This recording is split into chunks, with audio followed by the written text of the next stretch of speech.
We must proceed with the evacuation as planned. Are you certain there is no other way? Our Intelligence confirms the threat is imminent. The human man who stole the hearts of 3 alien queens. The airlock door was still glowing red when they dragged him out. Jack Reyes had 30 seconds of oxygen left in his suit, a broken rib, and no idea he was about to change the fate of 3 galactic empires. Human specimen secured. A voice buzzed through a translator collar clamped around his neck. Designation, cargo. Cargo. That was the word they used for him. Not prisoner, not soldier. Cargo. Because to the beings who had just pulled him out of the wreckage of his escape pod, humanity wasn't a threat. Humanity was a resource. 3 days earlier, the Kestrel 7 had been the fastest scout ship in the Terran Deep Range Fleet, slipping through a dead system on a routine survey mission. Jack had been alone on board. Just him, the stars, and 6 months of silence.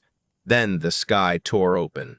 A jump gate the size of a moon had blinked into existence less than 10,000 kilometers off his bow, and out of it poured warships that made his tiny scout look like a child's toy. Unidentified vessel, the caller had translated moments before impact, powered down or be harvested. Harvested. Jack hadn't even had time to ask what that meant before the tractor beam crushed his hull like a soda can. Now he knelt on a floor made of black glass, wrists bound in a material that hummed faintly with restrained energy, surrounded by creatures that looked like they'd walked out of humanity's darkest nightmares. Tall, silver-skinned, eyes like burning coals, and above them all, on a throne carved from a single asteroid, sat a woman. If you could call her that. She was easily 9 feet tall, her skin the color of moonlight, her eyes an impossible shade of violet. A crown of living light hovered above her head, pulsing in rhythm with her breathing. "This is the species that dared enter Zevrathi space?" she asked, her voice like silk over broken glass. "Yes, Empress Sari," said the guard beside Jack. "Solitary specimen, weak, unarmed. No fleet detected in the system." The Empress rose from her throne and descended the steps toward him, each footstep echoing like a war drum. She circled him slowly, studying him the way a scientist studies an insect.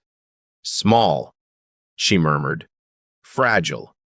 No natural weapons, no armor plating, no venom glands." She tilted her head. "How does your species survive?"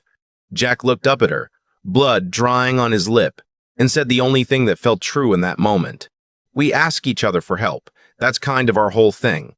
The throne room went silent. Then Empress Sariel laughed. It wasn't cruel laughter. It was surprised laughter. The laughter of someone who hadn't been surprised in a very long time. "Take him to the holding block," she said. "I want to study this creature further." She looked back once before she left, violet eyes lingering on his face just a moment too long. Jack didn't know it yet, but that single sentence, that stupid, honest sentence, had just planted the first seed of something no empire in the galaxy had ever prepared for. The holding block was a cell of pure white light, no bars, no doors, just a field that hurt to touch. Jack sat with his back against the humming wall and did the only thing he could do. He waited. Hours passed, maybe days. There was no way to tell in a room with no windows and no clocks. Then the wall in front of him shimmered, and a second prisoner was thrown in. She landed hard, rolled once, and came up hissing like a cornered predator. She was smaller than the Empress, built more like a soldier than royalty, with skin the deep blue of a night ocean, and hair like strands of black smoke that moved even when the air was still. Around her wrists were restraints similar to his own. "Well," Jack said, "guess I'm not the only guest here." She snapped her head toward him, eyes narrowing to slits. "You are the human. Word travels fast.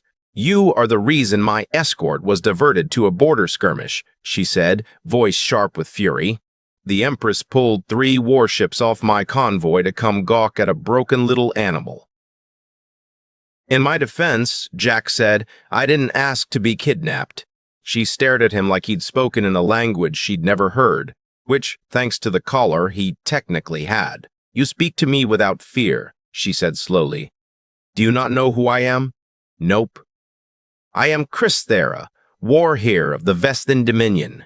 My mother commands 12,000 warships. I could have you executed with a single word. Jack shrugged, which hurt because of the rib. You could, but you haven't. So either you're curious or you're bored. Probably both. Thera opened her mouth to argue, then closed it. Because he was right.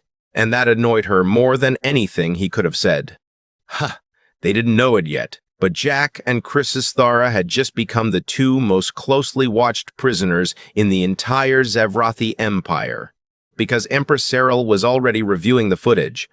Alone in her private chambers, she watched the recording of the little human calming down a warhare known across 3 systems for her temper, using nothing but words and a strange, patient calm that Sarael had never seen in any species she'd catalogued. Curious, she whispered to herself. Her attendant, an older Zevrathi named Orvin, stood nearby. Empress, the Vethnan Dominion is requesting the return of their war here. Diplomatic tensions are rising. Let them rise, Sariel said. I am not finished with my specimens. And the human? Sariel watched the screen again, watched Jack offer half of his ration bar to Thera, despite having barely enough for himself. Bring him to my private study, she said. I wish to speak with him. Alone. The private study of Empress Sariel looked nothing like the cold alien throne room. It was warm, filled with strange plants that glowed faintly blue, shelves of crystal data cores, and a massive window overlooking a planet wrapped in silver rings.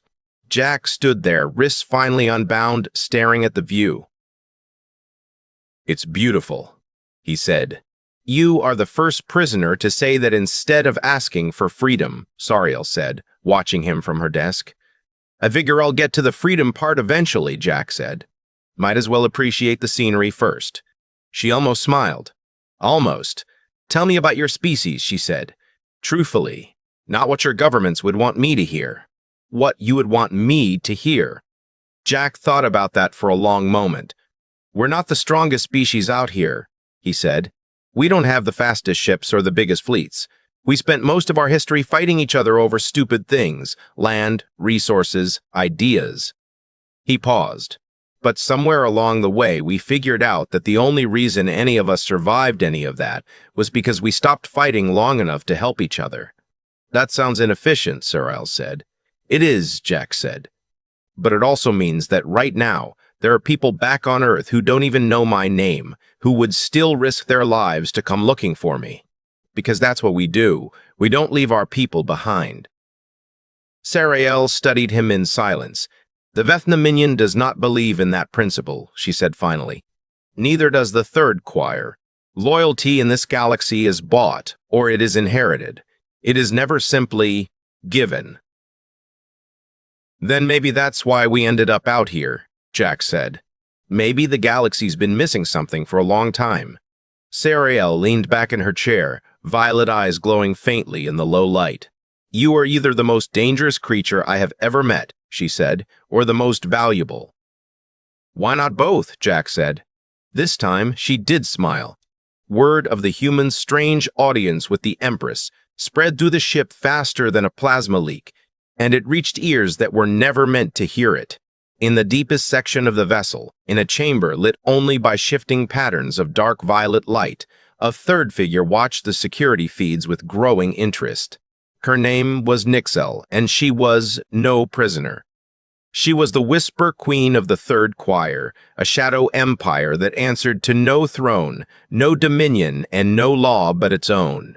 She had come aboard Sariel's flagship under a false identity, gathering intelligence for reasons of her own. But now her mission had changed, because the human on the screen wasn't behaving like prey. He was behaving like something the galaxy hadn't seen in 10,000 years. Interesting, Nixel murmured, her voice like static wrapped in silk. Very interesting. That night, if a starship in deep space could be said to have nights, Jack was returned to the holding cell, where Thera was waiting, pacing like a caged predator. You spoke with the Empress alone, she said the moment the field dropped. What did she want? Mostly just wanted to talk, Jack said, sitting down heavily. His rib was still aching. She's not what I expected. None of us are what you expected, Thera said. That is rather the point. She stopped pacing and looked at him, something unreadable in her dark eyes. You told her about your people not leaving each other behind, she said. Is that true? Or was it a performance to win her favor? Jack met her gaze. It's true, I mean it. Every word. Christostara was quiet for a long moment. My mother once left an entire battalion to die, she said finally, because retreating would have cost us a shipping lane. She called it an acceptable loss. Her jaw tightened. I was in that battalion. I survived because I crawled through 3 kilometers of wreckage while my own fleet burned the evidence behind me. Jack felt something twist in his chest. I'm sorry, he said quietly. That's not okay. That should never be okay. No one has ever said that to me before, Christostara said, her voice suddenly unexpectedly small. Not once. Not even my own crew. For a moment, the fierce warrior looked less like a predator and more like a person who had been carrying something heavy for a very long time. Jack didn't say anything else. He just sat beside her, close enough that she could feel he wasn't going anywhere, and let the silence do the rest. 3 days later, everything changed. An alarm tore through the ship, red light flooding every corridor. Unidentified fleet emerging from subspace, the ship's systems announced. Signature unknown. Weapons hot. Jack was pulled from the cell along with Christostara, both of them shoved into a security corridor as Zevrathi soldiers rushed past toward battle stations. On a view screen overhead, Jack saw it. A fleet unlike anything the Empress's forces had ever catalogued. Ships built from black, jagged metal that seemed to drink in the starlight around them, moving in patterns too precise to be anything but a hive mind. The Drevkari swarm, Christostara breathed, her voice suddenly ice-cold. I thought they were a myth. They're not a myth, said a new voice. Jack turned to see Empress Sariel striding toward them, flanked by guards, her crown of light burning brighter than he'd ever seen it. They are very real, Sariel said, and they consume everything they touch, ships, planets, species. Her violet eyes were hard.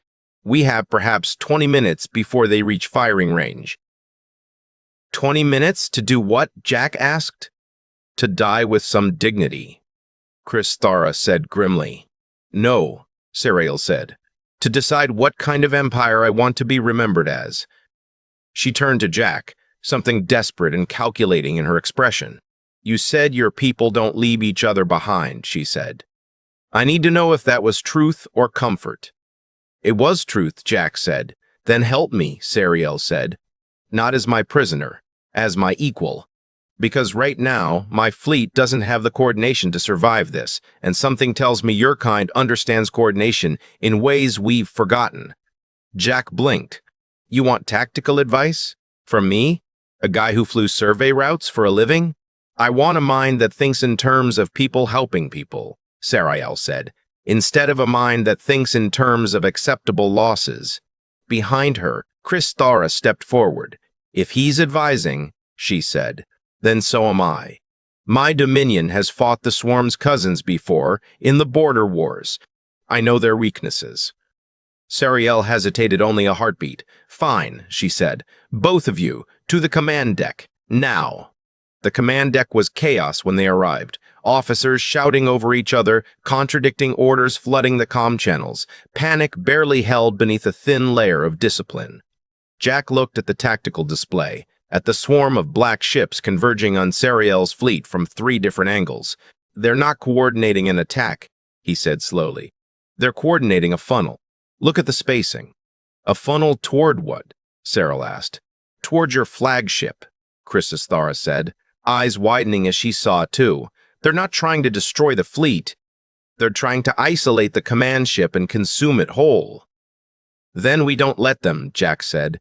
Every officer on the deck turned to stare at him. And how, said one of the Zevrathi commanders, does a defenseless human propose we stop the Drevkari swarm?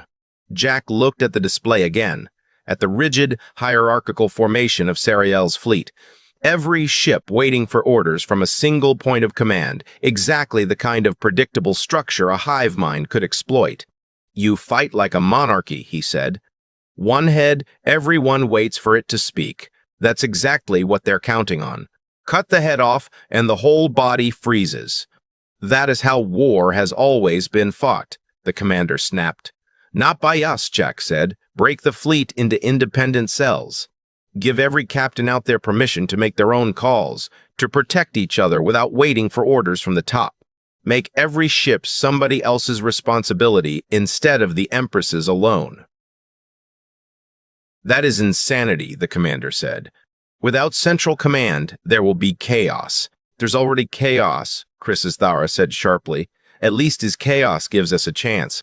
Sariel looked between them, the terrified commander clinging to old doctrine, and the two prisoners offering her something new. She made her decision in half a second. Do it, she said. Break formation into dembitent defense cells, effective immediately. Empress, that violates 17 centuries of naval doctrine. Then it's about time we broke it, Sariel said. Do it. Now. What happened next would be studied in academies across a dozen star systems for generations. Sariel's fleet, for the first time in Zevrathi history, stopped waiting for a single voice to guide every move. Instead, ships began watching out for their neighbors. A cruiser under attack found two frigates breaking formation without being ordered to, covering its flanks simply because their captains had decided, in the moment, that a fellow ship needed help. The Drebkari swarm, built entirely around exploiting centralized command, faltered. Their funnel formation, designed to isolate a single point of weakness, found no single point left to isolate. They're adapting, an officer called out in disbelief. Enemy formation is fragmenting. They don't know how to process this. Jack watched the display with his heart pounding. Watched dozens of tiny lights, real ships, real crews, real people, fighting not because a queen commanded them to, but because they'd chosen, in that instant, to look out for one another. It was the most human thing he'd ever seen an alien fleet do, and it was working. The battle raged for 6 brutal minutes that felt like 6 hours.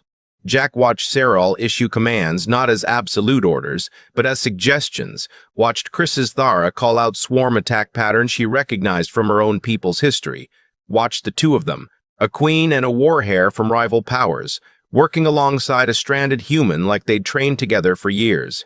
Then, finally, the swarm's central node, a massive ship at the heart of the formation, took a critical hit from 3 separate directions at once, its unified consciousness fracturing under the impossible, uncoordinated coordination of an enemy it couldn't predict. The remaining Drebkari ships scattered, jumping away one by one into subspace, their hive mind too disrupted to sustain a unified retreat, let alone an attack. Silence fell over the command deck. Then, slowly, cheering broke out. Raw, disbelieving, relieved cheering from officers who had expected to die in the next 20 minutes and instead were still breathing. Sariel turned to Jack, her violet eyes wide with something between awe and fear. You just rewrote 17 centuries of naval doctrine in 6 minutes, she said. I just asked people to look out for each other, Jack said, exhausted. Turns out that works pretty well when you actually let them. That night, in the aftermath of the battle, Sariel called a private meeting in her study. Jack arrived to find Thara already there, still in her battle-worn restraints, though no one seemed inclined to enforce them anymore. And a third figure stood by the window, someone Jack hadn't met before, a slender woman wrapped in shifting shadows, her presence somehow both quiet and impossible to ignore. Empress Sariel, the stranger said with a slight, mocking bow. I do apologize for the intrusion. I was aboard your vessel gathering intelligence. Then the swarm arrived, and I found myself far more interested in watching your human than in completing my mission. Sariel's eyes narrowed. Nixel, Whisper Queen of the Third Choir. You dare walk onto my ship uninvited? I dare a great many things, Nixel said smoothly. Her gaze slid to Jack, curious and calculating. Including admitting what I've witnessed something extraordinary. She stepped closer to him, studying his face the way Sariel had, the way Thara had, like he was a puzzle none of them could quite solve. Do you understand what you did today? Nixel asked him quietly. I ask people to trust each other, Jack said. That's it. That's the whole secret. That is not a small secret, Nixel said. In 10,000 years, no empire in this galaxy has built a fleet that fights the way yours does. We are built on hierarchy, on obedience, on fear of consequence. Her shadowed eyes glittered. You are built on something else entirely, something we don't have a word for. We call it trust, Thara said quietly. The three alien women looked at each other, then at Jack, and something unspoken passed between them. Over the following weeks, as Saral's flagship limped toward the nearest shipyard for repairs, something strange began to happen. Jack was no longer treated as cargo. He wasn't quite a prisoner either. He existed in some strange new category none of the empires had a word for: advisor, guest, catalyst. He spent hours with Sarael, helping her rework the Zevrathi command structure, watching her transform from a queen who ruled through absolute authority into one who began, slowly, cautiously, to trust her own people to make choices. He spent hours with Thara, sparring in the training decks, listening to her talk about the battalion she'd lost, watching the ice around her heart crack open just a little more each day. And he spent hours with Nixel, who had extended her stay far longer than any mission could justify, drawn to him in ways she couldn't quite explain even to herself, fascinated by a species that gave loyalty freely instead of extracting it through fear. 3 queens, 3 empires, 3 women who had spent their entire lives being feared, obeyed, and never truly known. And 1 stranded human who simply talked to them like they were people. It wasn't romance, not at first. It was something rarer. It was the first time any of them had ever been seen. One evening, Sarael invited him to a small gathering in her private garden, a chamber filled with bioluminescent trees that pulsed gently in time with unheard music. Officers and advisors mingled at a respectful distance, careful not to intrude. "You've been busy," Jack said, glancing at the datapad scattered across a nearby table. "New command structure. A new charter," Sarl corrected. "Every captain in my fleet will now have the authority to make independent decisions in combat. No more waiting for permission to save a life." She looked at him, almost shy. "I wanted you to see it before I signed it." "Why me?" "Because none of this exists without you," she said. "I wanted you to know that." Jack read through the documents slowly, feeling the weight of what it meant, an empress rewriting the very foundation of her rule because a stranded human had shown her a better way. "It's good," he said finally. "It's really good, Sarael."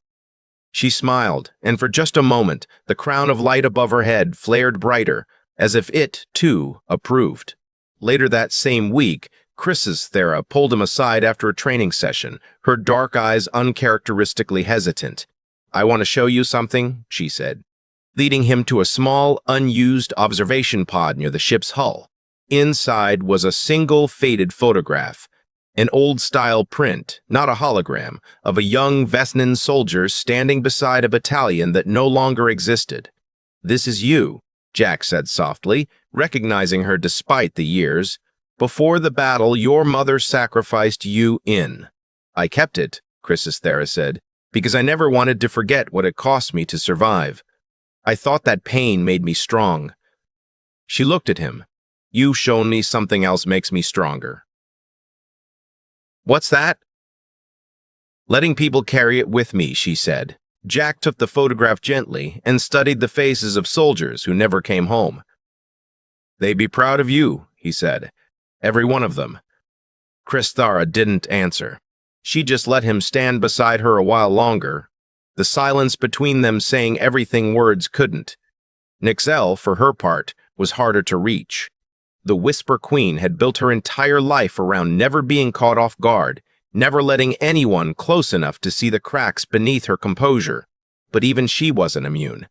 She found Jack one night reviewing tactical projections alone, exhaustion etched into every line of his face, and without a word, she sat down across from him and began helping, her sharp mind slicing through complex data faster than any officer on the ship. "You don't have to do this," Jack said. "I know," Nixel said. "I choose to." It was such a small thing. But for a woman who had spent centuries manipulating outcomes from the shadows, choosing to simply help, openly, without agenda, was its own quiet revolution. "Why me?" Jack asked her, echoing the question Cyril had once asked herself. Nixel considered the question for a long moment. Because you never once tried to use what you learned about us against us, she said. In my experience, that kind of restraint is rarer than any weapon in this galaxy. By the time the War Council convened to discuss the growing Drevkari threat, something had shifted in all three of them. A queen, a war hare, and a whisper queen, each changed in ways they hadn't expected, each quietly grateful for a stranded human who had never once asked for anything in return. But peace, as it always does in stories like this, could not last. The trouble began with a single transmission, intercepted by Nixel's network deep in Third Choir space. She brought it straight to Sarael's study, her expression grim for the first time since Jack had met her. The Drevkari swarm we fought was not a scouting party, she said, laying out the data on the holotable. It was a probe, testing our defenses, and it reported back. Reported back to what? Sarael asked. Nixel's shadowed eyes darkened further. To the mother node, she said, the true heart of the swarm. And according to this intercept, it has identified something it considers a critical threat. The image on the holotable shifted, resolving into a tactical projection that made the blood drain from Jack's face. It was him. Not literally, but a symbol representing the anomaly species, flagged with threat classifications the swarm had never assigned to anyone before. They analyzed the battle, Thera said slowly, reading the data. They've concluded that decentralized, trust-based coordination represents an existential threat to swarm tactics. In other words, Nixel said, the mother node has decided that humanity, and anyone who fights alongside humanity, must be eliminated before this philosophy spreads any further. Sarael's crown of light dimmed, the first time Jack had ever seen it do that. How large is the mother node's main force? She asked quietly. Nixel didn't answer immediately. When she did, her voice had lost all its usual mockery. 40,000 ships, she said, converging on this sector in 11 days. The room went silent. 40,000 ships. Jack had seen what 6 Drevkari cruisers could do. The thought of 40,000 was almost too large to comprehend. We can't survive that, the Zevrathi commander said when the War Council convened the next morning. Dozens of officers, advisors, and dignitaries crowded into the largest chamber on the flagship. Not with 1 fleet, not with 3. Then we don't fight with 3 fleets, Jack said. Every eye in the room turned to him. We fight with 1, he continued. The Zevrathi Empire, the Vethan Dominion, and the Third Choir, together. Laughter rippled through parts of the room, bitter, disbelieving laughter. The Vethnan Dominion has been at war with the Zevrathi for 6 generations, Thera said, though her voice held less certainty than her words. My mother would sooner burn her own fleet than stand beside Empress Sarael. The Third Choir answers to no one, Nixel added. We have never allied with an outside power. Ever. Then it's time for a lot of firsts, Jack said. Because 40,000 ships don't care about your history. They care about winning. And the only way any of us walk away from this is if we stop treating each other like enemies and start treating each other like people who might actually need each other. Sarael studied him for a long moment. Then she stood. I will contact my mother's rival, the Vethnan Dominion's ruling council, she said, and I will ask them to meet, not as conquerors, not as enemies. She looked at Thera, as family who has been fighting for far too long over far too little. Thera's eyes glistened, though she quickly blinked it away. My mother will not listen easily. Then we'll make her listen, Jack said, all 3 of us. The negotiations that followed were the hardest thing Jack had ever witnessed. Harder, even, than the battle against the swarm. 3 empires with centuries of blood between them, sitting in the same room, forced to confront the possibility that survival meant setting aside grudges older than most of their citizens. Thera's mother, the towering and imposing warlord Desses Vethnan, arrived aboard her personal warship flanked by a full honor guard, her expression as cold as the void between stars. You would ask me, she said, staring down at Sarael, to fight beside the empire that slaughtered my grandmother's fleet at the Kesserine blockade? I would ask you, Sarael said steadily, to fight beside me so that our children have a galaxy left to inherit. Desisvethnen's gaze slid to Jack. And this is the human responsible for this madness? Yes, ma'am, Jack said. The warlord studied him with open suspicion. My daughter speaks of you constantly in her private reports. Says you taught an entire fleet to fight without a single commanding voice. Her eyes narrowed further. Is this true? It's true, Jack said. And for what it's worth, ma'am, your daughter is the bravest person I've ever met. She fought off 6 Drevkari cruisers with tactics from a war most people wrote off as ancient history. She saved this fleet as much as I did. Maybe more.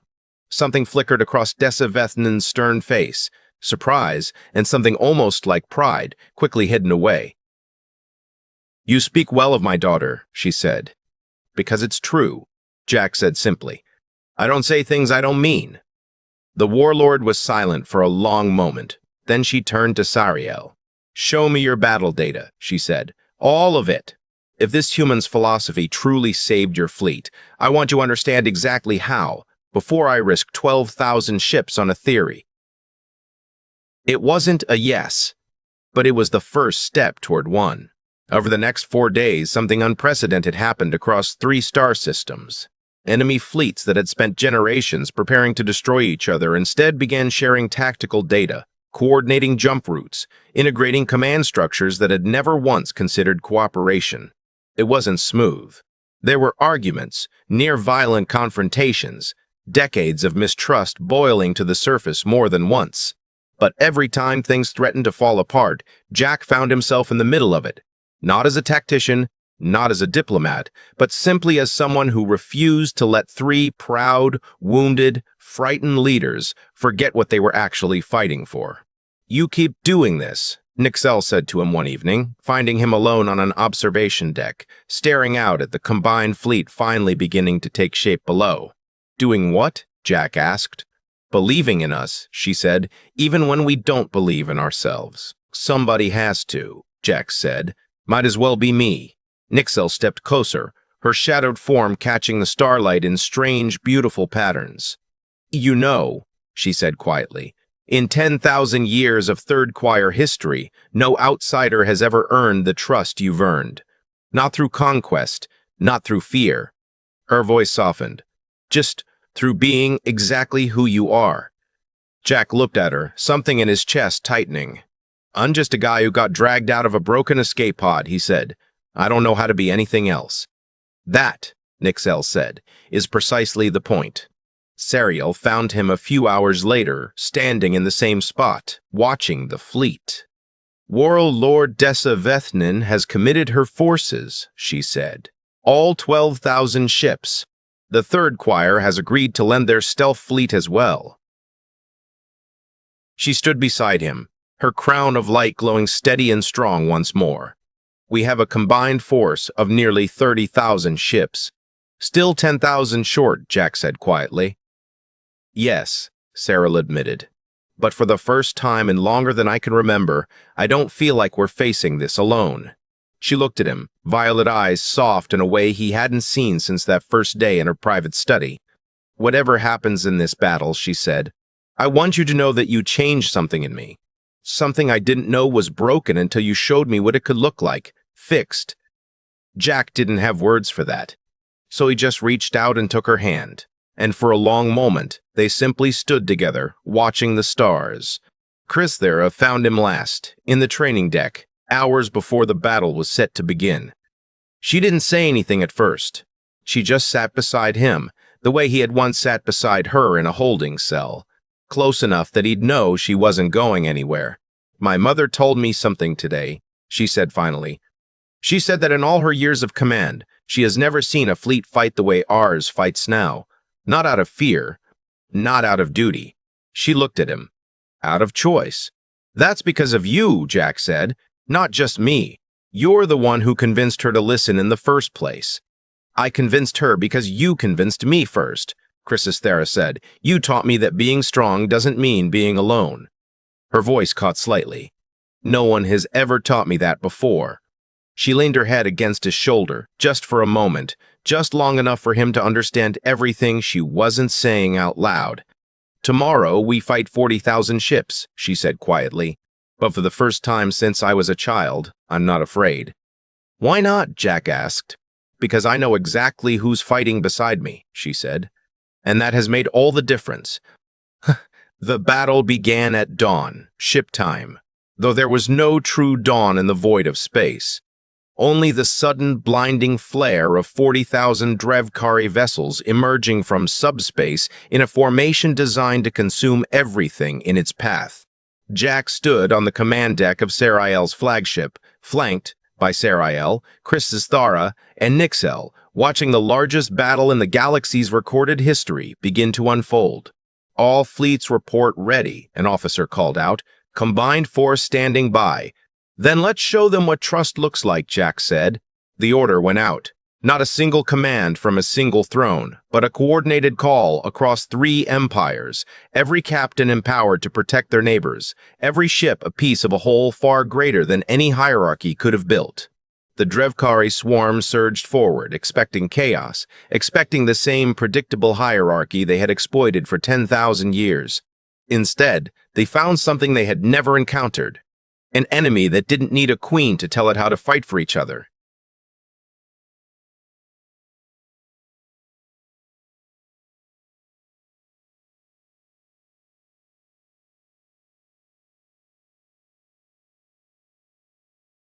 Balladge for hours. Ships burned. Lives were lost. Real, painful losses that Jack felt in his chest every time a friendly vessel went dark on the tactical display. But for every loss, there was a rescue. A Zevrothi cruiser pulling Vefnan survivors from a dying ship. A third choir, stealth vessel diverting from its own mission to shield a damaged frigate. Enemies turned allies, making split-second choices to save each other, over and over, in ways the swarm's hive mind simply could not predict or counter. Mother Node is adapting, Nixel called out from the tactical station, her voice tight with focus. It's trying to isolate command ships again. Not going to work twice, Thara said grimly, already relaying countermeasures across the fleet. Jack watched the battle unfold, watched 3 empires that had been enemies just weeks earlier fighting not for territory, not for conquest, but for each other's survival. And slowly, ship by ship, sector by sector, the impossible began to happen. The swarm's forces, unable to process an enemy that refused to behave like a hierarchy, began to fracture. The final confrontation came down to the Mother Node itself, a ship larger than any Jack had ever seen, a mountain of black, writhing metal at the heart of the dying swarm formation. If we destroy the Mother Node, Cyril said, the entire swarm loses its coordination. It's our only chance to end this completely. Then let's end it, Jack said. The combined fleet converged on the Mother Node from every angle, 3 empires moving as one, no single point of failure for the swarm to exploit. Jack watched the final barrage light up the void like the birth of a new star, watched the massive vessel crack and shatter under the combined weight of 30,000 ships fighting not out of obligation, but out of something they had only just learned to call trust. The Mother Node's death scream echoed across every channel in the fleet, a horrific, inhuman wail that faded into silence as its consciousness and the coordination of the entire swarm collapsed into nothing. Across the battlefield, the remaining Drevkari ships went dark, drifting lifelessly, their hive mind severed forever. Silence fell over the command deck. Then, once again, cheering broke out.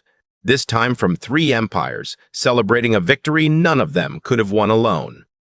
In the aftermath, as the combined fleet began the long, painful process of counting losses and tending to the wounded, Jack found himself standing on the observation deck once more, exhausted beyond words, watching the wreckage of the Mother Node drift silently among the stars.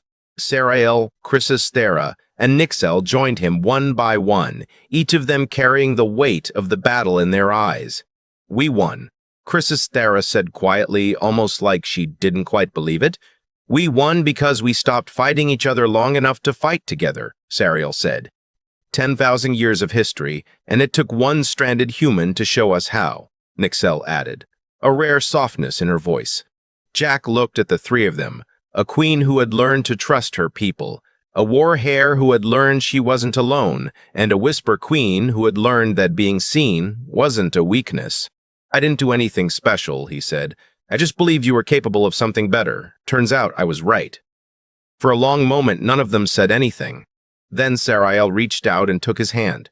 A moment later, Chris's Dara did the same on his other side, and Nixel simply stepped closer, close enough that her shoulder brushed against his, a silent promise that whatever came next, she wasn't going anywhere either. What happens now? Jack asked quietly. Now, Sarael said, 3 empires that have never once trusted an outsider are going to have a very long conversation about what it means to build a future around someone who taught them how to trust each other in the first place. That sounds complicated, Jack said. Everything worth having usually is, Chris's Thera said.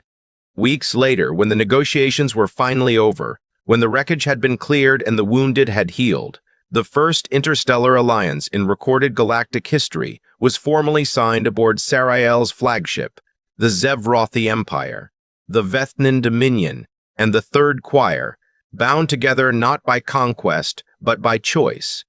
And at the center of the ceremony, standing between 3 of the most powerful women in the galaxy, stood a man who, just months earlier, had been labeled nothing more than cargo. News of what had happened spread far beyond the borders of the 3 empires, whispered across star systems that had never even heard of Earth before. They spoke of a lone human, stranded and powerless, who had walked into a galaxy built on fear and hierarchy, and had somehow, impossibly, taught it how to love each other enough to survive. Back on Earth, when the first official contact ships finally arrived carrying formal treaties and trembling diplomats, humanity braced itself for judgment, for conquest, for war. Instead, they received an alliance, and a message broadcast across every channel in 3 empires, spoken by 3 queens who had once seen humans as nothing more than weak, unarmed, insignificant cargo. To the people of Earth, the message began, we owe you a debt we can never fully repay. You sent us one of your own, alone and unarmed, expecting nothing in return. And he gave us something no fleet, no weapon, no empire has ever given us before. He gave us each other. Jack Reyes never became a king. He never wanted to be one. Years later, historians across 3 empires would still argue about what to call him. Some records listed him as an ambassador. Others called him a strategist, a diplomat, a hero. Sarael's own archives simply called him the one who taught us how to trust. None of the titles ever quite fit, and Jack never seemed to mind. He split his years between the stars, moving between the Zevrothi capital, the Vethnan homeworld, and the shifting, shadowed halls of the Third Choir, never fully settled in any one place, always somehow exactly where he was needed most. On quiet nights, when the fleets were at rest and the alliance held steady, the 3 of them, Sarael, Chris's Thara, and Nixel, would gather with him beneath whatever stars happened to be nearest, sharing stories, comparing scars, laughing in ways none of them had known how to laugh before he arrived. Do you ever miss it? Chris Thara asked him once, watching the light of a distant nebula ripple across the observation deck. Earth, I mean. You're home. Every day, Jack admitted, but I think I finally understand something my grandmother used to tell me. What's that? Home isn't a place, he said. It's the people who refuse to let you go through anything alone. He looked between the 3 of them, a queen who had rebuilt her empire around trust, a war hero who had learned that strength and vulnerability could exist in the same heart, and a whisper queen who had finally allowed herself to be truly known. I think I found a few more homes out here, he said quietly. I'm not in any hurry to leave them. Cyril reached for his hand. Chris Starr leaned against his shoulder. Nixel simply smiled, quiet and warm, the shadows around her settling like something at peace for the first time in centuries. And somewhere among the stars, in 3 separate palaces across 3 separate empires, 3 queens kept a small, simple token from a man who had arrived with nothing and left with everything, proof that sometimes the smallest, most fragile-looking creature in the room is carrying the one thing capable of changing the entire galaxy. Not a weapon, not an army, just a heart big enough to believe that no one, anywhere, should ever be left behind. And in the end, that was the one truth. No empire, no hive mind, and no army of 40,000 ships could ever take away.